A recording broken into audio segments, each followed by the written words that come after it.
Hello, you are watching Talking Europe on France 24. I'm Catherine Nicholson. We are at the European Parliament in Brussels for today's programme, where we are meeting one of the 73 British MEPs who've just been elected or re-elected, but who don't know exactly how long they will keep their jobs. Richard Corbett is leader of the Labour Party's faction here at the Parliament, a faction that has been slashed from 20 to just 10 MEPs since the recent election. And back in 1975, he helped coordinate the Yes campaign for the UK's referendum on whether to enter the EU in the first place. He himself was first elected as an MEP 23 years ago, and he's been representing Yorkshire and Humber for the last 20. Richard Corbett, thank you for being with us. My pleasure. First question then, really. You've been re-elected. How long do you think you're going to be here? 5 months, 5 years, we don't know, because Brexit is still not a settled issue. Exactly. What are you hoping for then? 5 years rather than 5 months, because at the moment we're on course for either a very bad deal or a Brexit without a deal, which has all kinds of legal and economic consequences that are all negative. So it would be better not to do that. All right, we can go into that a little bit later on. I'd like to talk then about the EU election at the end of May. Your party, the Labour Party's result, down from 24% nationally to 14%. 2.3 million people voted for you and just returned just half the number of Labour MEPs as in the last Parliament. Who is to blame for that? Well, we have to blame ourselves as a party, of course, and it was a disappointing result. But it's interesting to see where those votes went.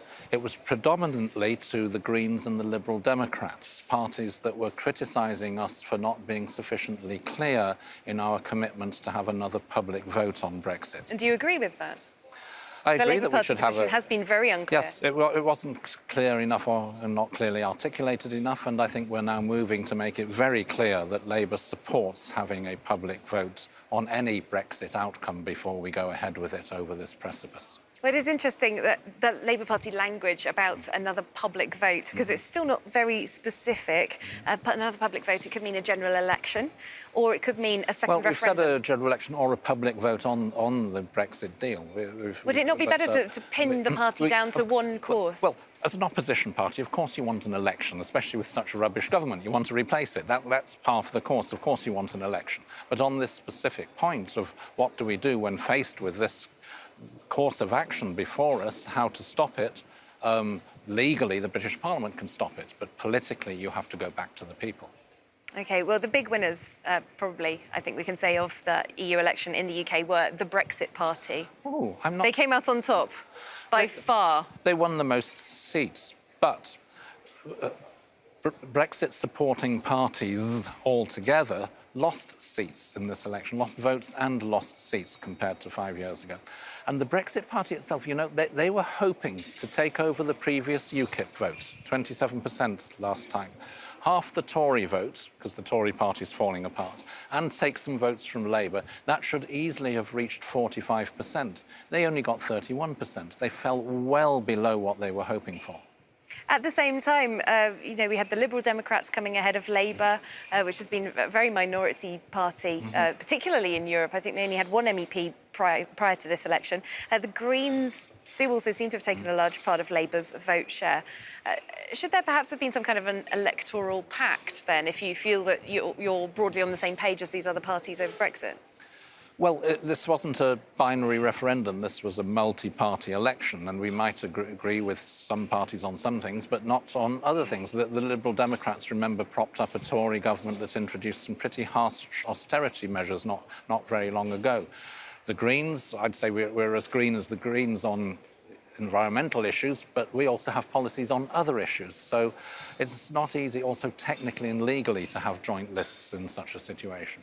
All right, well, let's run a report now from the UK to give our viewers a bit of a picture of the thinking in the UK right now. This comes to us from Sunderland in the northeast of the country, where locals voted overwhelmingly to leave the EU in the 2016 referendum. Now, this is a city that's home to the UK's Nissan car manufacturing plant, which has provided thousands of jobs since it opened 33 years ago. Nissan is now threatening to relocate its factory abroad due to economic uncertainty surrounding Britain's withdrawal from the EU. Chris Moore and Georgie Asbeck from France 24 went to talk to locals about the Nissan jobs threat and about Brexit. Sunderland, North East England. a city where 1 in 3 children live in poverty. 61% of voters here opted to leave the EU in 2016. Once famous for shipbuilding, it's now a major centre for the car industry.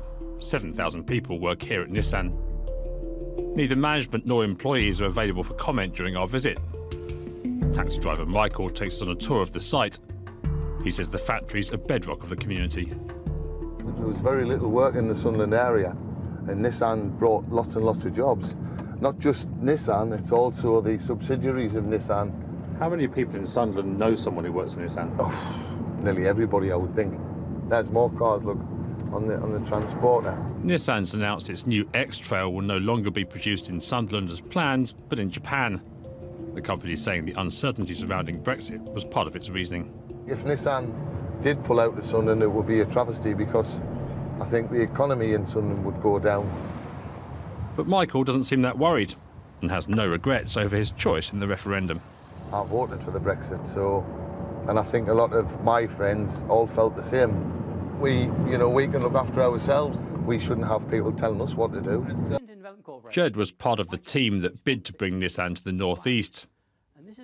For the Japanese giant, part of the attraction was easy access to the European market. Their arrival in 1986 came as a triumph for Margaret Thatcher's government. It was the most staggering morale boost I've ever known. The whole region celebrated.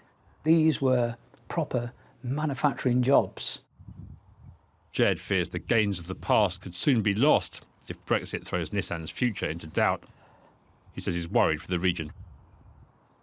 But in this city centre pub, most customers are keen for Britain to exit the EU as soon as possible. Remainers claims that the Leave campaign lied about the threat posed by immigration, and extra money for the health service hold little sway here. The NHS is feeling that needs a lot of money putting into it. A lot of money. Didn't Boris Johnson lie about that? Well, he did, didn't he? But, no, I vote to leave and I will stick to leaving. That's it. What do you think of the European Union? Pass. So, immigration was one of the most important issues. Definitely, mainly, yeah. Are there too many immigrants in Sunderland? Lots. Immigrants account for just 4% of Sunderland's population, but the number of foreign-born residents here has doubled over the past decade. As long as I can block your arm, look, I would agree. I can block it. This is Stephen, a community activist and businessman who runs this gym where he teaches mixed martial arts. He's worried about the way the Brexit vote has split society. When we have populism and we try to answer complex questions with simple answers, I think that is a problem. It's too divided at the moment. It's just basically like my side against your side. That ain't going to solve any problems. Stephen says quitting the EU will only exacerbate the area's economic problems and that the Leave campaign sold the public a lie. All right then, Richard Corbett, we mentioned before about how your party's stance on Brexit has come across as unclear to some voters. Partly it seems out of a desire to keep Labour voters in places like Sunderland on board. They do have a Labour MP in the National Parliament, but in the recent EU election, the Brexit Party got 25,000 votes to Labour's 13,000. It looks like that stance hasn't worked. Labour voters who are pro-Brexit seem to be quitting the party. We lost far more voters to parties that had a stronger Remain message. Even in Leave voting areas, most Labour voters voted Remain in the referendum. That's probably even more the case now. In fact, it's people who voted Leave who have the most right to say, wait a minute, this Brexit that's emerging now bears no resemblance to what was promised by the Leave campaign. The famous promises that it would deliver more money for the NHS, that it would be easy, that it wouldn't damage our economy. None of that's turning out to be true. So it's Leave voters who are entitled to say, hang on a minute, this isn't what we voted for. Well, for example, we did hear in that report the one lady in the pub in Sunderland who admitted, yes, Boris Johnson did lie during the Leave campaign. But she said she still wants to leave. There are a lot of people saying that. So some people won't change their mind, that's clear. What would you say to try and win them round? But there are quite a few who do change their mind when faced with the fact that what they were promised is not being delivered. So is that what you would say to try and win them round? And would you be trying to win them round to remain or to a different kind of deal? I think at this point it has to be to remain. We've seen the government try to explore. I mean, there's a fundamental dilemma if you go ahead with Brexit as a country. Either you leave completely the single market and the customs union and you have a big economic hit, or you try to attenuate that by staying in the single market and the customs union, but then you have to follow the rules, which you don't have a say on anymore if you're not a member state. It's not a very palatable choice. Well, looking at the route to remaining in the EU, that would mean revoking Article 50, and I assume that you see that coming from a second referendum. But wouldn't that just open another sort of divisive can of worms for the UK? Well, the issue's divisive anyway as we stand. But if we go ahead with Brexit, it will hit us economically to make things worse, and we will then now also anyway have years more of divisive wrangling as we start the negotiations on the future framework of relations with the rest of Europe, our closest negotiating partners.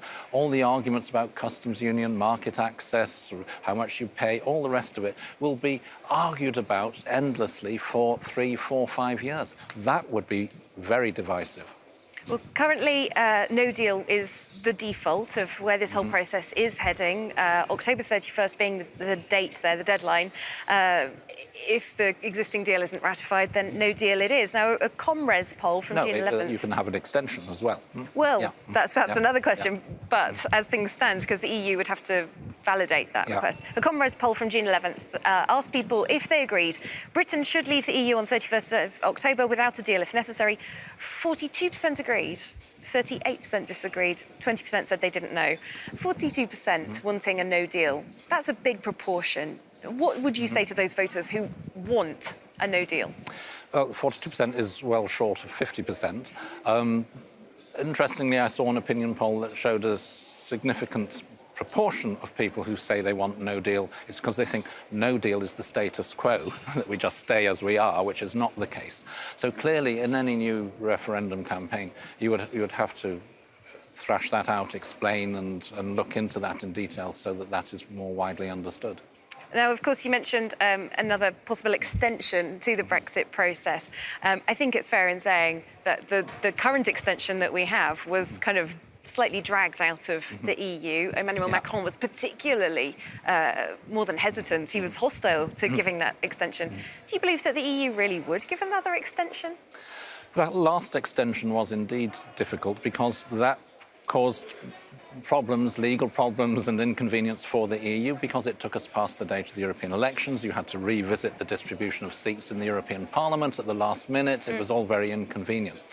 That's now been done, that was granted. Any new extension beyond that, beyond the 31st of October, is simply extending the status quo a little bit more while we sort this out. So you believe it could be easier It's to get hold of? actually easier. It should be. Technically, it's easier.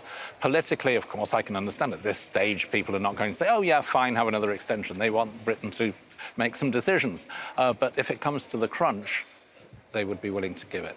I have interviewed various figures in the European institutions and asked them each time, if it comes to a no deal, that is harmful to the EU. Would you really go through with it? Many people saying, you know what, it would be painful, but we can afford it. Do you think that perhaps the EU isn't bluffing? The EU could afford it. A no deal is much more damaging to Britain than it is to the EU, but it's not exactly convenient for the EU either. And of course, I understand that at this stage, the EU side will say, no, you've had you've had 2 extensions already, why should we give a third one? They wouldn't want to encourage it, but if they're faced with that situation of an unresolved Brexit crisis in Britain at that point, rather than going over the precipice at that point, they would give a little bit more time for it to be sorted. Right, just time for a question about your party's leader, Jeremy Corbyn, who's become quite a controversial figure for many, even within your own party. There was quite a feisty meeting of the Parliamentary Labour Party on Monday, the 10th of June. Do you believe that Jeremy Corbyn should stay on as leader? Well, he's recently been re-elected for a second time by a large majority of party members, so I don't think that's in question at the moment. The question Could he is win how a general to election? shift the whole party together to a clearer position on Brexit and a number of other issues, and I think that is happening. Could he win a general election? Well, he came quite close, much closer than people thought last time. OK, Richard Corbett, thank you very much. We've just got time before we round off the programme. I know you're a fan of myth-busting fake news, so we've got our segment Fact or Fake with a little roundup of some recent European fake news. Interesting.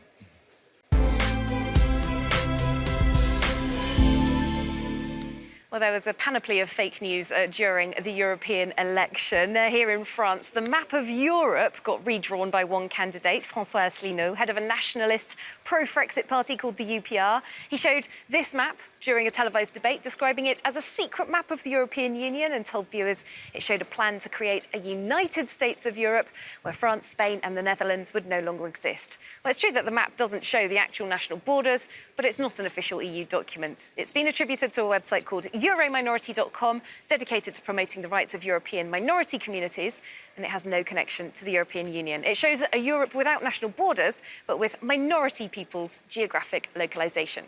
Staying in France with this much-shared rumour that, quote, Macron tried to censor a poll that showed his party scoring just 6%. The source of the story is still unclear, but what's sure is no reputable polling agency carried out any such poll, and in the end, President Macron's party won more than 22% of the vote. Finally, among the most outrageous, unsubstantiated rumours was this German photo which circulated on Facebook. The accompanying message claimed that any votes cast in favour of the far-right AfD party with a cross that went outside the lines would be discounted. This is entirely untrue. It was already debunked during the 2017 election in Germany. And it is true that in Germany, a cross that goes over the lines, or a tick, or a smiley face, indeed any mark that clearly indicates a voter's choice, is counted as valid.